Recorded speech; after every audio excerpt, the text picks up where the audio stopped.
So don't hold that against me for being a Cowboy fan. No, I won't. Definitely won't. Hello, everybody, and welcome to today's show with the Tony Pruitt Show. And today's guest is one of my all-time favorite NFL coaches. He was a Super Bowl champion when he coached the Rams. He was the AP NFL Coach of the Year in 1999. He is a two-time Pro Bowl Weekly NFL Coach of the Year in 79 and 99. He's a two-time Sporting Goods NFL Coach of the Year in 79 and 99. Two-time Maxwell Club NFL Coach of the Year in 2003. I can't hardly read that. UPI NFL Coach of the Year in 78. Pacific 8 Coach of the Year in 75. I believe that's when you beat Ohio State. Is that correct? That's right. Where my team beat him. Yeah, you bet. Yeah. And he's a member of the Philadelphia Eagles Hall of Fame, as well as the St. Louis Football Ring of Honor. And now, most of all, he is a newest member of the NFL Hall of Fame. Congratulations on that. Thank you. Thank you very much. It's quite an honor. Before we get started, my brother asked me to ask you a question. Mm-hmm. You have said many times that you go on your hunches. In the 1980s, the Eagles played the Cowboys in the championship game. Mm-hmm. And we wore our blue jerseys, which we played terrible in our blue jerseys. And we played them in your place. Whose decision was that for us to wear the blue jersey? Was that one of your hunches again? Well, I knew they liked to play in their other jerseys. So yeah. I chose our white jerseys at home instead of the normal green. So they would have to wear their blue. And I don't think it made a difference in the outcome. But I don't either. Still, it was a factor that we included in our game plan thinking. Yeah. Well, it worked. I don't think it would have mattered either that day. Y'all were on fire that day. So back in your college days, I understand you were a quarterback. Yeah, I played a little bit. You know, went to junior college for 2 years first, then transferred as a walk-on to San Jose State. Didn't play much at all my junior year there. And I got to start about the last 7 games my senior year. And, very average to below average player, but we were an average to below average team. So I just fit right in. You fit right in, huh? So you worked your way up. You went to college, you got your master's, you started off in high school, you went to college, you went to pro. Was it always your intention to coach in the pros? No, it really wasn't. Tony, I just didn't turn down an opportunity when someone offered me what I thought was an opportunity to learn and grow and learn more about football. Your character has been played in a couple of movies. I got to ask you about your movies. Yeah. How close, Invincible and lately the American Underdog, which both are one of my favorite movies. How close to reality do those guys play your character? I thought they both did a good job. No one really knows how you really look yourself. That's other people looking at you all the time and forming an opinion. But everyone tells me that they did a good job. I felt a little better about the American Underdog in that I got to talk to the director prior to the filming of it. And they actually used a couple of my comments within the movie that I actually made with Kurt Warner. So that added credibility to the movie in my mind. With Vince's Invincible movie, Vince Papale, no one talked to me about it other than they gave me the script to read. And I told them there were a lot of things in the movie that weren't true. And they told me they weren't doing a documentary. They were telling a story, and they did tell a story, and it's a good story. It's an inspiring story. But I see Vince often.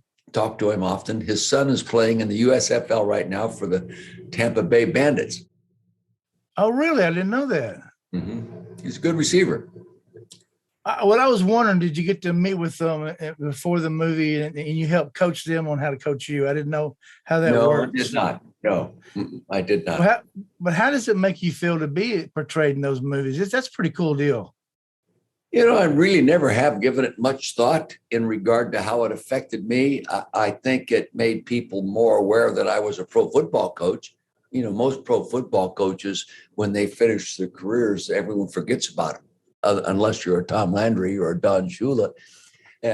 So that movie kept my name in front of a lot of people.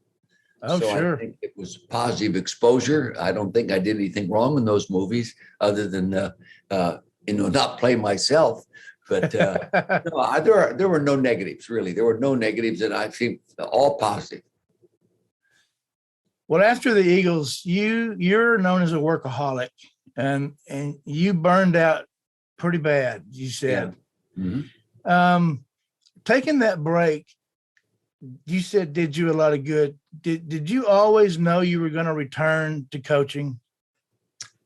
I always thought I might, but I always chickened out when I had the opportunities. I had some great opportunities there in the 14 years.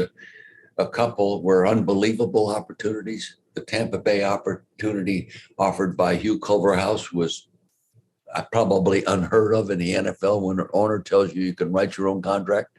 Wow. And I didn't do it. And a little later after that, I started thinking, maybe I made a mistake. I had a nice visit with Jeffrey Lurie about taking the Eagle job, and it didn't work out. And that stimulated me and really told me that, if the right opportunity comes, I'm going to go back. And obviously, the Rams came to me, which, I had worked for them as a young assistant. I knew Georgia Frontier. I knew John Shaw, and they had talked to me prior to that time. And so I knew their interest was sincere. And therefore, when it came, I said, if I don't go now, it'll never happen. So I went. Wow, good choice. Yes, it was. Well, while you were taking that break, you did some commentating, and I loved it. Did you have a favorite person to work with in commentating? My favorite people were all of them. Frank Gleber, I started with, the Texas guy. Oh, yeah. He broke me in, taught me how to do it. And, John Madden helped me. I traveled with 1 week with John on the bus and did a couple games behind the scenes with him and really learned. But, they all work good. I worked longer with Brent Musburger. I worked, I think, 8 years with him. So I got to know him even better. Roger Twibel is a personal friend because he lives in Kansas City. I coached here 5 years. Yeah. Brent, having worked with Brent for 8 years, I got so very comfortable with him and he comfortable with me. I learned a lot from him. Very bright guy, really loves football, very passionate about the game and extremely talented, and I think I helped him learn more about football. He certainly helped me learn broadcasting. But I was never a broadcaster, Tony. I was a football talker. I'm not a broadcaster. I know what I am. I know my strengths and my limitations, but I can talk football with anybody. But yes, you I can. don't consider myself a broadcaster.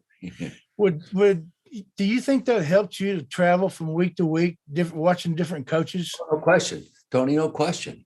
I watched great coaches coach. Some of the finest football coaches I've ever seen coach a football team were in college. Bill Snyder at Kansas State, Tom Coughlin at Boston College.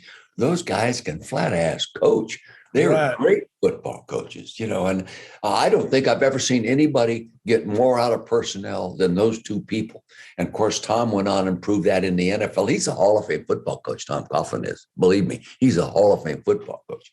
And, you think he took over a new franchise in Carolina and took them to the NFC Championship game. And he kept gradually, they make a mistake and let him go there. So he goes to New York and wins 2 world championships. Absolutely. What do you have to do to prove you belong in the Hall of Fame? But great man, great coach. But yeah, I learned a lot. I really learned a lot. I watched John Shula coach a team. I watched Tom Landry coach teams because I would go in and do their broadcasts.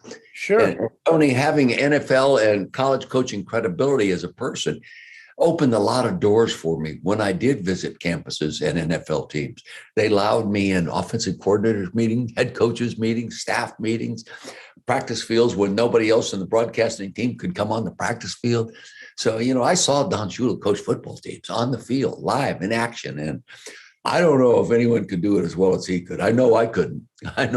He was a general. I always compare him to an Eisenhower or a MacArthur in our Second World War vintage. He was a general's general. And that's why he's the winningest coach in the history of the game. Yeah. So that was a big advantage. I can remember going in to watch Bill Parcells and Joe Gibbs, those guys, and I would spend time because they were young men and I was older. I would spend time with them after practice and sit in and visit and talk about the highs and lows of the game and the career and the ownership relationships and that stuff. I learned a lot. If I ever wrote a book, it'd be interesting. And I want to write a book because you'd have to tell the truth. But I learned a lot about those guys. Great football coaches. Well, good deal. Well, in the movies, they portray you as going on your hunches. And the Vince Papale, you had a hunch to keep him. You had a hunch to get Kurt Warner. How much do you rely on your hunch? Well, a hunch includes a lot of things. It includes an evaluation process of them physically, in appearance and how they move, how quick they are, and how they handle the ball, how they do the things you've seen them do on a practice field. And then a gut feeling about their character, how their character backs up everything you see in regard to their positive attributes. And Kurt Warner, it was a gamble because really it wasn't a 100% vote to keep him his first year there. In the movie, they left out his first year at the Rams when he was our third quarterback. But Tony, I would walk off the practice field and he would be running the scout team offense, meaning the opponent's offense against our defense every week. And I'd walk off the field, I'd scratch my head, I'd say to my defensive coaches, either our defense is terrible or this kid can play. He didn't throw incomplete passes, and he was throwing them off cards. The plays drawn to the opponent's run against us Sunday. And so, and just watch his demeanor. Very impressive, very impressive. So the hunch was based on, like I used to always say, Tony, I don't go on what I hear, I go on what I see. And when I see it consistently enough, that substantiates going on what you deeply think about somebody. And so it's not so much taking a chance. You're pretty confident you're right. Absolutely. Well, you were right then. You were known as an emotional coach. And I think that's one of the things that I love about you. And I think that's what everybody loves about you. You're a player's coach. You show your emotion. You show your emotion when you win, when you lose. That's just how you are. Isn't that right? Tony, I've always been that way. Sometimes maybe to a strength, sometimes to a weakness. It used to embarrass me. I'm just an emotional guy. And it's nothing you plan on. And it's amazing how many times it happens to me. A few years back, before Schwarzkopf passed away, I was watching 60 Minutes. Barbara Walters was interviewing General Schwarzkopf, and she said something like this to him. She says, I understand you're a very emotional guy. And he said, yeah, that's true. And he says, within my core, he says, I never worried about those that teared up and got emotional and cried. I worried about those that didn't. Yeah. He felt it displayed a sincere willingness to be who you are and a sincere belief and concern for other people. And, when you tear up emotionally, something touches you. There's no valve that turns that on. The valve that turns that on me is someone I really, really, really deeply care about. Good answer. So what did it finally mean to you personally to win a Super Bowl after all those years of heartaches, hard work? What did that mean to you? Well, I would say it meant that I was very fortunate to be surrounded by so many wonderful people. That Ram team has 5 Hall of Fame players on offense alone. Okay. Wow. Fletcher might end up being a Hall of Famer sometime as an inside linebacker, a free agent. Again, he was the equivalent to Kurt Warner on defense. Right. Not big enough to play, but played well, never missed a game in 16 years. His numbers parallel Ray Lewis's, who's already in the Hall of Fame. True. Anyway, I think it was just a deep gratefulness for the contribution of the people that gave me the opportunity to be their leader. I couldn't coach like I did when I was the Eagle coach. I'd left coaching, and when I was the Eagle coach, I ran my own offense. I called my own plays. I coached my own quarterback and did my own game planning with my staff. But I couldn't do that after 14 years out. So I concentrated more on what I thought were the main things. Number 1, hire a good coaching staff. Number 2, back them. Number 3, bring in great players and be part of that process. And then make sure they're disciplined and structured. And then teach them that hard work is not a form of punishment. Hard work is a solution. A lot of kids today think hard work's a form of punishment. They think, but it's the only way to get better. There's no correlation between working less and getting better. And today, a new coach coming to the league can't do it the way we did it at the Rams and even at the Chiefs. You can't do it that way because the union controls the amount of time you're on the practice field, the amount of double days, the amount of contact, the amount of batted work, all that stuff.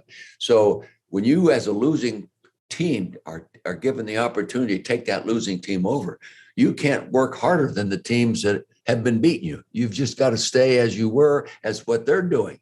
And that's why a lot of new coaches fail. They don't get to work the team that has not been good enough to win harder to help them get better. That's all relied on personnel changes and that kind of stuff. So it's tougher today. You know, that's good advice just in life in general. Just hard work. No matter you play football or just a regular job like myself. Well, no question. Yeah, that's what's so great about football. You know, Bill Belichick puts it so plainly to his squad: do your job. My dad loved high school football. Okay. He never finished high school, but he loved playing high school football. And he always told me as a kid and my two brothers, you could live your life on the principles you learn on a football field. That's very true. Do your job, hold yourself responsible, make a contribution to the team and work hard. And that's how he ran his old garage in Calistoga in the Napa Valley. And those principles never left me. And, you know, no one does a better job of magnifying the importance of those principles than Bill Belichick. True. So you retired after the Super Bowl. Yeah.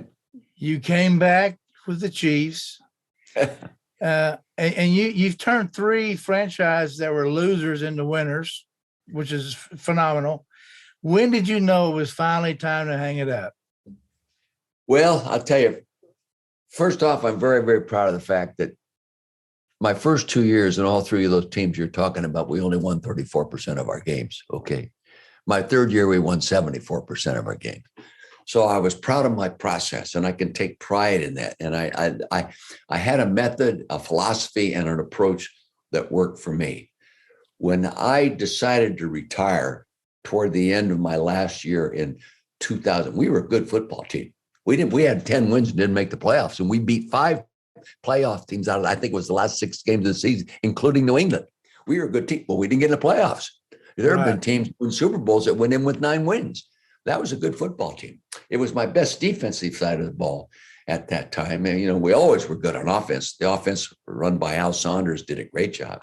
But, you know, my mind just didn't seem to work as good when I was tired. And when you coach an NFL team, you live in a state for 7 to 8 months, always tired. And I just felt my mind wasn't as sharp when I was tired, and I didn't want to be put in a position of making critical decisions instantaneously and make wrong ones, because I just think, hey, my mind's got a little bit old. And now I'm 85 and I really noticed it even more. So I think I did the right thing, and I could have kept coaching. No question. I could have kept physically. I had no problems. I was just concerned about being sharp enough when you're tired. When I was totally rested, I felt fine. But I even noticed today, when I don't get a good night's sleep, my mind doesn't work really good. Gotcha. So I got to ask you this: where were you when you found out you were going to be inducted into the Hall of Fame?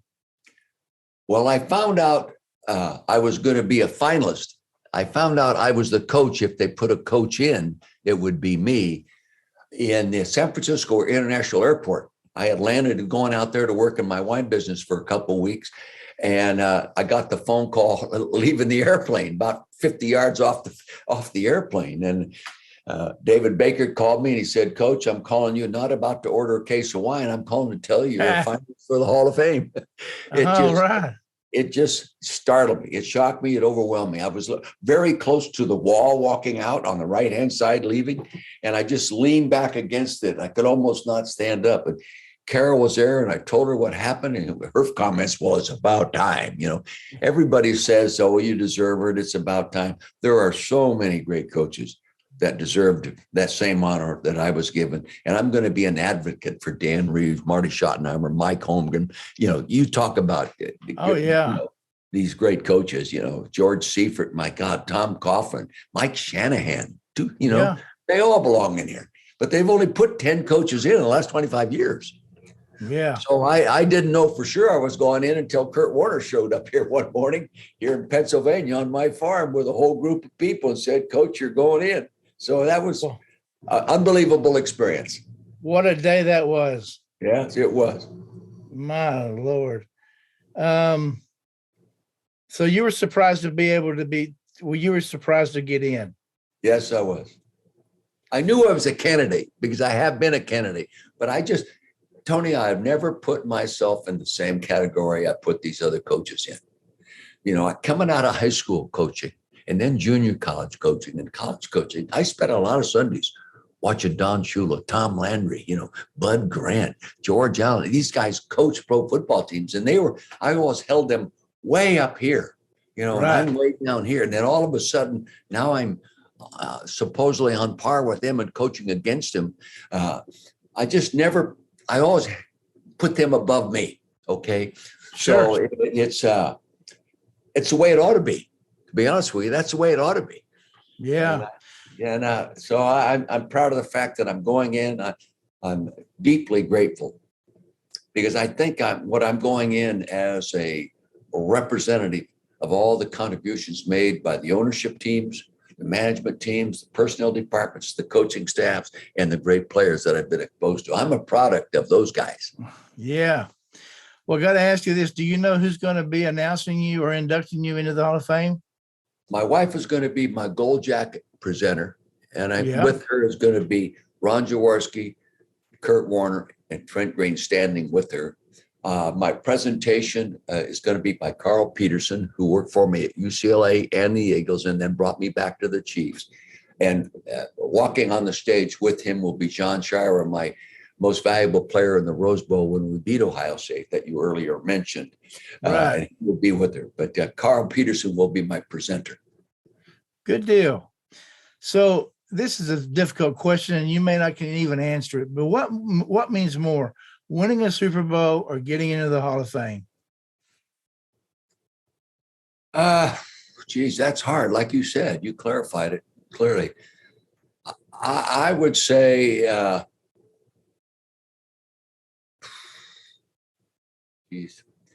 I think the Super Bowl has more to do with you, and that you're part of that whole process. The Hall of Fame is dependent upon 48 other people voting you in. Now, of course, today, if you haven't coached a winning Super Bowl, chances are you aren't going to get in. In fact, I think it's too high a priority. I really believe it's too high a priority. Dan Reeves, 203 wins? Marty Schottenheimer, 201 wins. There's something like that. Marty Schottenheimer's the 8th winningest coach in pro football. He's not in. But he didn't have luck in the playoffs. People never say how great a coach Marty Schottenheimer was to get all those teams into the playoffs. Mm-hmm. If he hadn't been a great coach, they wouldn't have been in the playoffs or in a position to go to the Super Bowl. But since he wasn't successful in playoffs, they assume he's not a Hall of Fame coach. Wrong analysis. Right. What advice do you have for upcoming coaches, if you had any to give at all? Number one, be who you are. Don't try to be somebody else. Don't ever be afraid to let people know you care. Be a real good example for everybody you want. Your team will not be what you are not. You want people to see in you what you want to see in them. Then teach them that hard work is not a form of punishment, and never bullshit the troops. Tell the truth. That's good advice. The last question I have for you, Coach, is tell us about your winery. Well, I don't own a winery. We custom crush at Mending Wall Winery in the Silver Trail between Calistoga and St. Helena. We don't own a vineyard, but the vineyard I've been involved with all my life. My great-grandfather on the Italian side of my family owned portions of the vineyard years ago. The same family owns the vineyard today, the Freddie Annie family. 170 acres of vineyard today. And we get our grapes from there. I'm a 15% owner. It was my hobby to make wine. Okay. It was my partners that decided to turn my hobby into a business, not me. Our business is going very well right now. We're up to 452 club members. I think we have 10 club members in Texas, okay, that get shipments 3 times a year. All you have to do is Google Vermeil wines and you'll find out. We have what I call the Bill Belichick of the Napa Valley winemaking world in our wine consultant in Thomas Brown. Just has unbelievable credentials, equivalent to Super Bowl wins, many of them. And Andy Jones is his partner in doing the physical, hands-on winemaking. We make very good wines. They're not inexpensive. They're not in there. They cost you some money, but 89% of the grapes picked in the United States come from California, but only 4% of those grapes come from the Napa Valley. So they're exclusive, high-end quality. It's the closest soil in the world to the great areas of France. Okay. And it's a higher percentage of red wine being produced in the Napa Valley than white, but both great reds and whites. They're known for their Cabernets, and they produce a lot of goods in Vanille. Okay. But, and now some blends, but anyway, all I have to do is Google Vermeil wines. They'll be surprised if they do get some wine to how good it is. Well, I'm going to do that myself today. I'll do that today. Do it. The last thing we do in our show, Coach, is called the Fun Fast Five. And it's just 5 fun questions that we pull out of a hat. Okay. And we have 5 questions for you. Number 1 is, what is your favorite fast food place to eat at? Oklahoma Joe's smoked barbecue place in Kansas City. What is your favorite pastime hobby? Elk hunting. Hunting. In Montana. Do you prefer Elvis, the Beatles, or the Rolling Stones? Elvis. I agree with you on that as well. What is your favorite kind of music that you listen to? Oh, I'm old fashioned. Celine Dion. Yep. The Eagles. I love that band. Willie Nelson.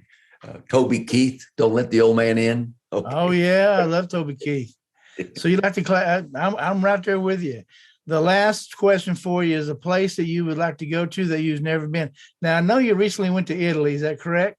Right. We just got back a week ago. I bet that was great. So is there a place that you've never been to that you'd like to go to? I would say maybe Portugal. They make a lot of good wine there. The food, I've known people that went there and they just rave about it. I just got back from Sicily, and I was so dumb to go there with not more knowledge of what the Greeks and the Romans did there, what they accomplished. It's the monuments left there from thousands of years ago. It's amazing what they did. And the food and wine's pretty good too. Coach, I can't thank you enough for coming on our show. I wanted to keep it short with you. I know you got a busy day, but thank you so much for joining us. We're so happy to have you in the Hall of Fame. We'll be watching it. We'll be watching in, I guess, August. You bet. I'll be there with bells on, believe me. Thank you, Tony. We'll be cheering you on. So thank you again for coming on. You're welcome. Appreciate the opportunity to say hello to people in Texas. You bet. And for those of you watching, we appreciate you watching and tuning in, and tune in for more legends to come. So y'all have a great day and peace out.